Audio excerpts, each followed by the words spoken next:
여러분, 제가 오늘 들려드릴 이야기는 바로 저에게 일어난 일입니다. 72년을 살아오면서 가장 억울하고도 분했던 일이었죠. 주민의 계좌에 돈이 사라졌어요. CCTV를 확인한 결과 아무래도 최말순 할머니가 의심스럽습니다. 혹시 치매 초기 증상 아닌가? 늙으면 치매 오는 건 시간 문제잖아요. 갑작스럽게 사람들이 나를 몰아세워서 저는 너무 놀랐어요. 너무하네요. 다들. 저는 주민의 돈을 만진 적이 없어요. 제 이름은 최말순입니다. 올해로 72세가 되었고요. 이 낡은 아파트에서 혼자 산 지도 어느덧 20년이 되었어요. 남편이 먼저 세상을 떠나고 나서 아들, 딸들은 모두 각자의 삶이 바빠서 명절에나 얼굴 보는 게 전부였습니다. 외롭다고요? 글쎄요. 처음엔 그랬지만 이제는 혼자 사는 게 오히려 편해졌어요. 매일 아침 6시면 일어나서 라디오 체조하고 아파트 앞 작은 텃밭에서 상추며 고추 가꾸고 오후에는 관리사무소에서 서류 정리 봉사활동도 했습니다. 할머니 덕분에 우리 관리소가 깔끔해졌어요. 김 소장이 고마워하기도 했고요. 그런데 그 김 소장이 저를 범죄자로 몰아세우게 될 줄은 꿈에도 몰랐습니다. 사건은 지난 3월 어느 화요일에 터졌어요. 평소처럼 관리사무소에 봉사활동을 하러 갔는데 김 소장 얼굴이 사색이 되어 있더라고요. 할머니 큰일 났어요. 주민의 계좌에 있던 돈이 사라졌어요. 처음에는 단순한 실수인 줄 알았습니다. 요즘 컴퓨터로 다 하다 보니 클릭 하나 잘못하면 돈이 엉뚱한 데로 가기도 하잖아요. 그런데 김 소장의 다음 말이 제 심장을 철렁 내려앉게 만들었어요. 할머니, 혹시 계좌 비밀번호 아시는 분이 계신가요? 할머니가 서류 정리하시면서 비밀번호를 보셨을 텐데. 그 순간 제 등골이 오싹해졌습니다. 설마 저를 의심하는 건 아니겠지 싶었는데 김 소장 눈빛이 예전 같지 않더라고요. 의심스럽다는 듯이 저를 빤히 쳐다보는 거예요. 소장님, 무슨 말씀이세요? 제가 왜 주민의 돈을... 아, 그런 게 아니라 할머니도 나이가 있으시잖아요. 깜빡깜빡 하실 수도 있고 혹시 실수로 어디에 적어놨다가 누가 봤을 수도 있고요. 그때부터였어요. 김 소장이 저를 깜빡깜빡하는 노인으로 취급하기 시작한 게 말이에요. 하지만 더 큰 충격은 며칠 후에 기다리고 있었습니다. 주민 전체 회의가 소집됐어요. 20여 명의 주민들이 관리사무소에 모였고 김 소장이 단상에 올라 말했습니다. 여러분, 안타깝게도 주민의 계좌에서 300만 원이 사라졌습니다. CCTV를 확인한 결과 계좌 정보에 접근할 수 있었던 사람은 최말순 할머니뿐입니다. 그 순간 모든 시선이 저에게 집중됐어요. 제 얼굴이 화끈거렸습니다. 하지만 더 견디기 힘든 건 주민들의 수근거림이었어요. 에이, 할머니가 그럴 리 없어요 라고 말해주는 사람은 아무도 없었어요. 대신 이런 소리들이 들렸습니다. 그러고 보니 요즘 할머니가 같은 말 반복하시더라. 치매 초기 증상 아닌가? 우리 시어머니도 그랬는데 돈 관리를 못 하시더라고. 김 소장이 목청을 높였습니다. 할머니께서 착각하셔서 어디다 돈을 옮겨 놓으셨을 거예요. 늙으면 치매 오는 건 시간 문제잖아요. 할머니도 이제 혼자 살기 힘드실 테니 가족들과 상의해 보시죠. 그 말을 듣는 순간 제 가슴이 찢어질 것 같았어요. 72년을 살아오면서 그렇게 모욕적인 말을 들어본 적이 없었거든요. 저는 떨리는 목소리로 말했습니다. 제가 주민의 돈을 만진 적이 없어요. 서류 정리만 했을 뿐이고요. 하지만 제 말을 믿어주는 사람은 아무도 없었어요. 오히려 201호 사는 박 씨가 이런 말을 했습니다. 할머니, 인정하기 싫으시겠지만 요즘 깜빡깜빡 하시는 거 맞잖아요. 지난번에도 엘리베이터에서 같은 얘기를 3번이나 하셨는걸요. 그날 밤 저는 한숨도 잘 수 없었어요. 아들, 딸들에게 전화를 걸어 하소연했지만 반응은 시큰둥했습니다. 큰아들 말이 엄마 괜히 일 키우지 마세요. 그냥 조용히 넘어가면 될 일을. 둘째 딸도 마찬가지였어요. 엄마도 요즘 정말 깜빡깜빡 하시잖아요. 혹시 모르니까 병원에서 검사 한번 받아보세요. 심지어 제 자식들까지도 저를 의심하고 있었어요. 그 순간 제가 얼마나 외롭고 억울했는지, 세상에 저를 믿어주는 사람이 한 명도 없다는 게 이렇게 서글픈 일인 줄 몰랐어요. 며칠 후 더 충격적인 소식이 들려왔어요. 동네 친구들과 만나 차를 마시려고 했는데 모두들 저를 피하는 거예요. 평소 친하게 지내던 503호 할머니도 말순아, 미안하다. 요즘 워낙 예민한 문제라서 괜히 나섰다가 피해볼까 봐. 라고 말하며 고개를 돌렸어요. 그렇게 저는 하루아침에 아파트의 왕따가 되었습니다. 엘리베이터에서 마주치면 사람들이 피하고 마트에서 장을 보면 뒤에서 수근거리는 소리가 들리고 40년을 성실하게 살아온 제 인생이 하루아침에 무너져 내렸어요.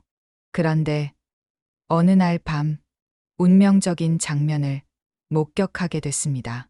밤 11시쯤 쓰레기를 버리러 지하로 내려갔는데 관리사무소 뒤쪽에서 김 소장이 두툼한 서류 봉투를 들고 나오는 걸 봤어요. 평소 같았으면 그냥 지나쳤겠지만 그 봉투가 뭔가 이상했어요. 돈다발처럼 두꺼운 게 들어있는 것 같았거든요. 김 소장은 주위를 살피더니 자기 차 트렁크에 그 봉투를 넣었어요. 그리고는 서둘러 아파트를 나갔고요. 제 심장이 쿵쾅거렸어요. 설마 저 사람이? 하지만 확실한 증거가 없었어요. 그냥 제가 본 것만으로는 아무도 믿어주지 않을 게 뻔했고요. 오히려 치매 걸린 할머니가 헛것을 본다는 소리만 들을 뿐이었을 거예요.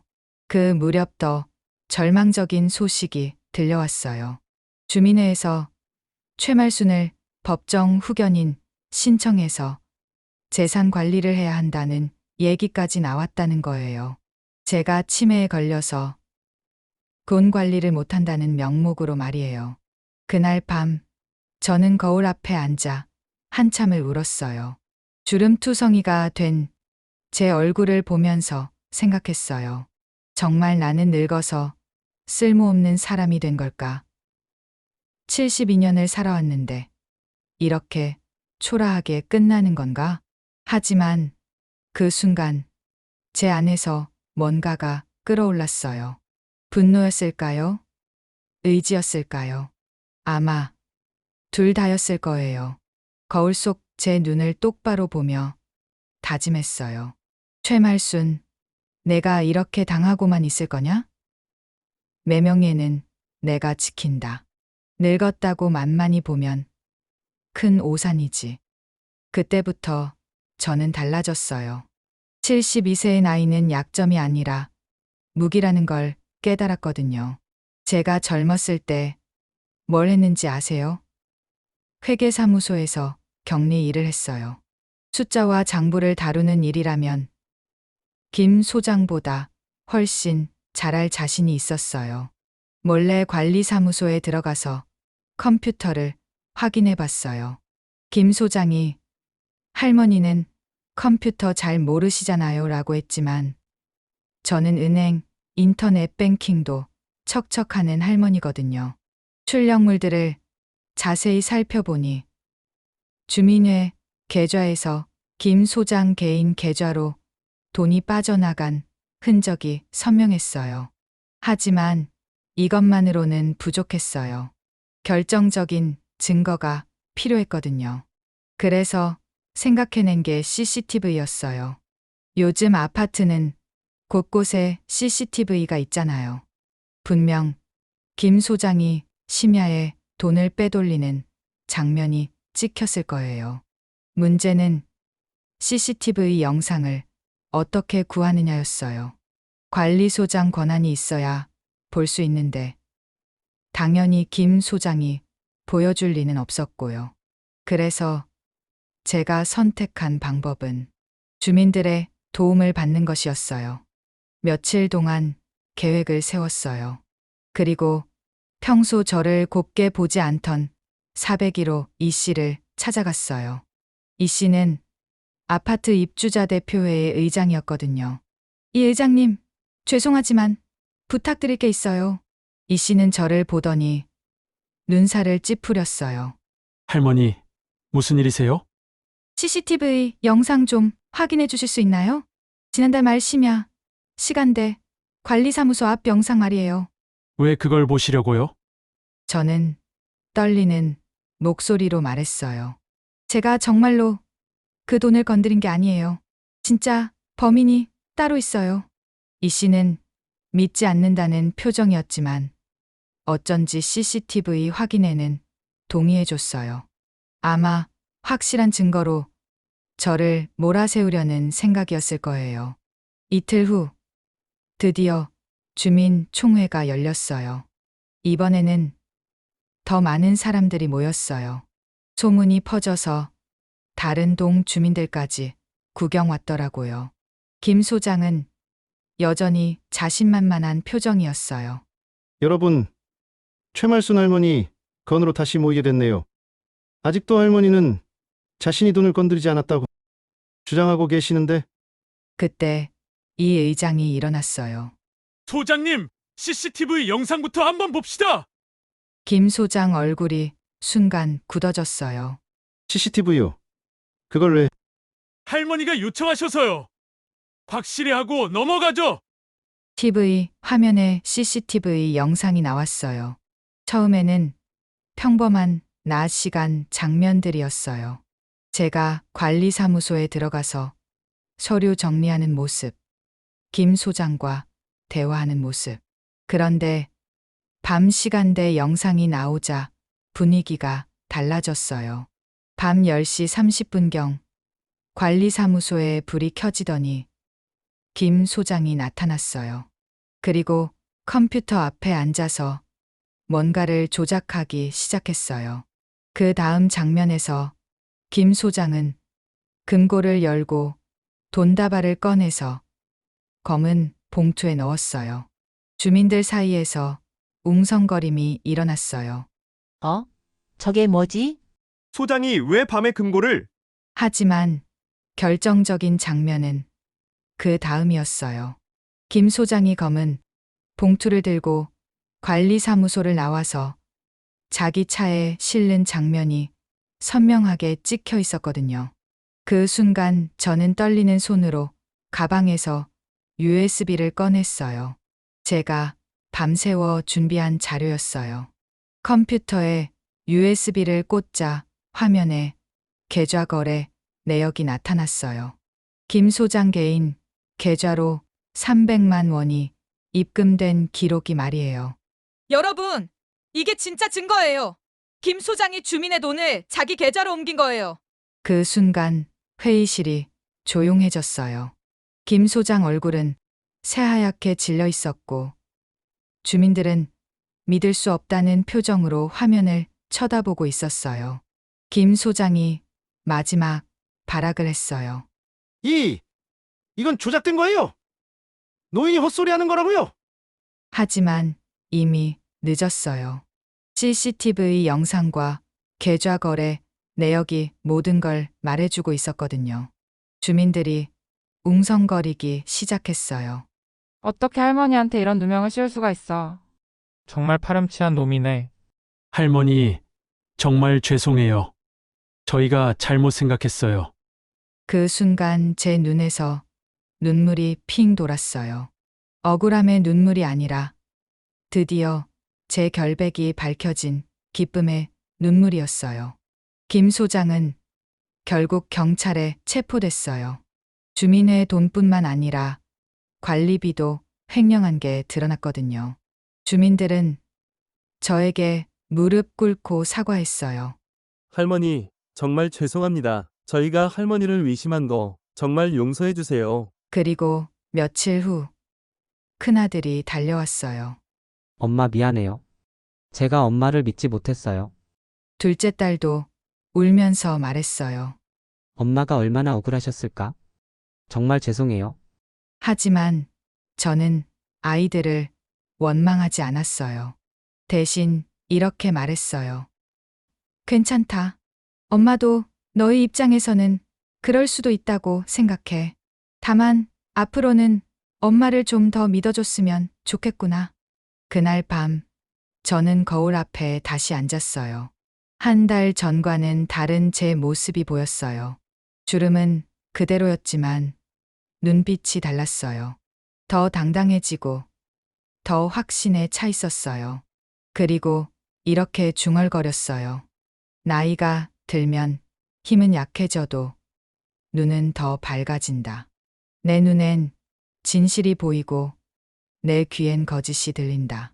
나이 든 게 죄는 아니야. 오히려 내 무기지. 지금 저는 다시 평범한 일상을 살고 있어요. 아침에 일어나서 라디오 체조하고 텃밭에서 채소 가꾸고 장바구니 들고 시장에 가요. 예전과 똑같은 일상이지만 제 마음가짐은 완전히 달라졌어요. 주민들은 이제 저를 다르게 봐요. 할머니 정말 대단하세요 라며 존경의 눈빛으로 쳐다보죠. 하지만 저는 그런 시선보다 더 중요한 걸 얻었어요. 바로 저 자신에 대한 확신이에요. 72세라는 나이가 부끄럽지 않아요. 오히려 자랑스러워요. 이 나이까지 살아오면서 쌓인 경험과 지혜가 제 무기라는 걸 깨달았거든요. 젊은 사람들이 놓치는 걸 저는 볼 수 있어요. 그들이 속는 거짓말을 저는 간파할 수 있고요. 요즘 아파트에서 만나는 다른 어르신들에게 이런 말을 해요. 우리가 늙었다고 주눅들 필요 없어. 나이는 숫자일 뿐이야. 중요한 건 마음가짐이지. 그리고 젊은 사람들에게는 이렇게 말하고 싶어요. 어르신들을 함부로 대하지 마세요. 우리가 살아온 시간이 여러분보다 훨씬 길어요. 그만큼 많은 걸 보고 듣고 겪었다고요. 때로는 여러분보다 더 정확한 판단을 할 수도 있어요. 이제 저는 매일매일이 소중해요. 하루하루를 당당하게 살아가고 있어요. 누군가 저를 무시하려 한다면? 그때는 또 싸우면 돼요. 72세 최말순이 이렇게 쉽게 당하는 사람이 아니라는 걸 보여주면 되거든요. 여러분도 기억해 주세요.